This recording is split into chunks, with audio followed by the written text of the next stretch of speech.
Everyone, स्वागत है आपके अपने चैनल सरकारी नौकरी में। 69,000 शिक्षक भर्ती के जो तीनों मामले हाईकोर्ट में लगे हुए थे, उन तीनों की अपडेट आपको बता दूं कि पहला जो मामला सीबीआई जांच के लिए था, यानी कि जो 69,000 शिक्षक भर्ती की परीक्षा हुई थी 6 जनवरी 2019 को, उसको रद्द कर पुनः परीक्षा करने और संलिप्त दोषियों की सीबीआई जाँच करने संबंधित याचिका इसमें लगी हुई थी। यह मामला 76 नंबर पर लगा हुआ था। मैंने आपको सुबह ही वीडियो में बता दिया था कि यह मामला आज नहीं सुना जा पाएगा, क्योंकि ये इतना लंबा नंबर इसका है कि आते आते कोर्ट उठ जाएगी। हुआ भी यही, और नेक्स्ट यानी कि फ्राइडे को, कल भी यह मामला नहीं सुना जा पाएगा, क्योंकि 189 नंबर पर मामला लगाया गया है और आगे चला गया है। तो कल भी बड़ा मुश्किल है, और नेक्स्ट में सैटरडे संडे है, फिर यह मामला मंडे को ही सुना जा पाएगा। तो नेक्स्ट वर्किंग डे में ये मामला सुना जाएगा। तो सीबीआई जांच की जो याचिका पड़ी हुई है, तो एक तरह से याचिका पड़ी ही रह गई, और इसे मंडे को सुना जाना ज़्यादा चांस लग रहा है। दूसरी जो याचिका एमआरसी को लेकर के थी, यानी कि जिला आवंटन सूची को रद्द कर पुनः अभ्यर्थियों के जो अधिकारों का हनन हो रहा है, उनको उनका अधिकार दिलाने की संबंधी याचिका लगी हुई थी।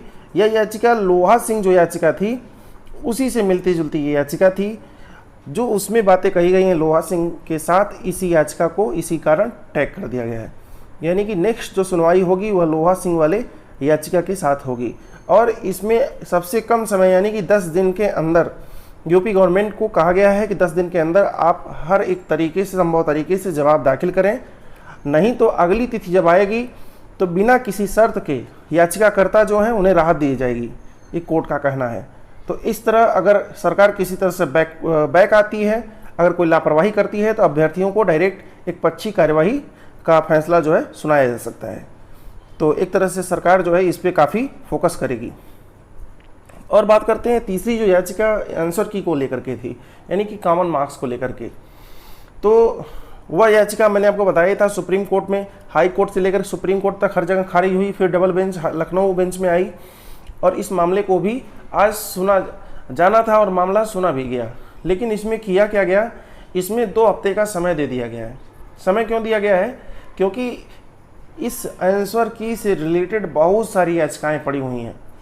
तो इतनी सारी याचिकाओं को अलग अलग सुनना, इसको लेकर के जज साहब ने कहा है कि उन्होंने सरकार के माध्यम से ही कहा है कि आप सभी लोगों को एक साथ बुलाएं, सारी याचिकाओं को एक साथ टाइप करें, एक साथ टैग करें, और एक दिन ही उसकी सुनवाई की जाए, और उस पर जो फैसला निकलना है निकल जाएगा। तो सरकार की तरफ से सबको एक नोटिस दिया जाएगा, जारी किया जाएगा, जितने भी याचिका करता है, कि सभी लोग एक निश्चित समय पर उपस्थित हों और उसी दिन इस मामले को सुन लिया जाए। फिलहाल जैसे इस मामले को सुना जाएगा, इससे हज़ारों अभ्यर्थियों को लाभ पहुँचेगा, क्योंकि जो 1, 2, 3 नंबर से अभ्यर्थी असफल हैं, उन्हें इससे काफ़ी मदद मिल पाएगा। और बात करते हैं, मैंने आपको बताया था कि अमिताभ ठाकुर ने एक लेटर लिखा था बीईओ एग्ज़ाम जो है पोस्टपोन करने के लिए। तो उसी से संबंधित एक और लेटर जारी किया जा रहा है, वह नूतन ठाकुर मैम द्वारा। उनके जो हस्बैंड हैं, उन्होंने एक लेटर जारी किया। उन्होंने यूपीपीएससी के प्रमुख को लेटर लिखा था, लेकिन इन्होंने क्या किया है, इन्होंने एक खुली छूट दी है हर एक अभ्यर्थियों को जो यूपीपीएससी के बीईओ के लिए याचिका डाले हुए हैं। कुछ अभ्यर्थियों ने डाला है बीईओ के लिए याचिका, कुछ ने बीएड के लिए डाला हुआ है कि परीक्षा को स्थगित कराया जाए, कोरोना के कारण काफ़ी समस्याएं आ सकती हैं। तो नूतन ठाकुर मैम ने कहा है कि 16 अगस्त 2020 को, 16 तारीख को आप जो यूपीपीएससी का परीक्षा करा रहे हैं बीईओ का, उसे रोकिए, क्योंकि कोरोना के कारण बहुत सारी समस्याएं आ सकती हैं। तो उन्होंने अभ्यर्थियों को खुली छूट दिया है कि आप याचिका अगर दायर करना चाहते हैं तो आप मेरे पास आए, मैं अधिवक्ता के रूप में आपकी सहायता करूंगी, आपकी जो याचिका पड़ेगी उससे आपसे 1 भी रुपया मैं फीस नहीं लूँगी। तो उसके लिए उन्होंने अपना मेल आईडी भी दिया है। मैं मेल आईडी आपको स्क्रीन पर दिखा रहा हूँ और उनके डिटेल्स को दिखा रहा हूँ जो उन्होंने कहे हैं।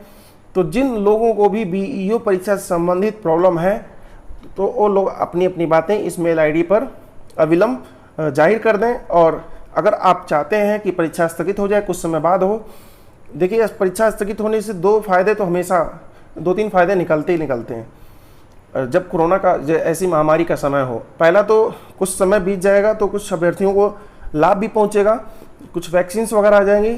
नहीं तो दूसरी सबसे बड़ी फ़ायदा ये दिख रही है इसमें कि अभ्यर्थियों को कुछ और टाइम मिल जाएगा तैयारी के लिए।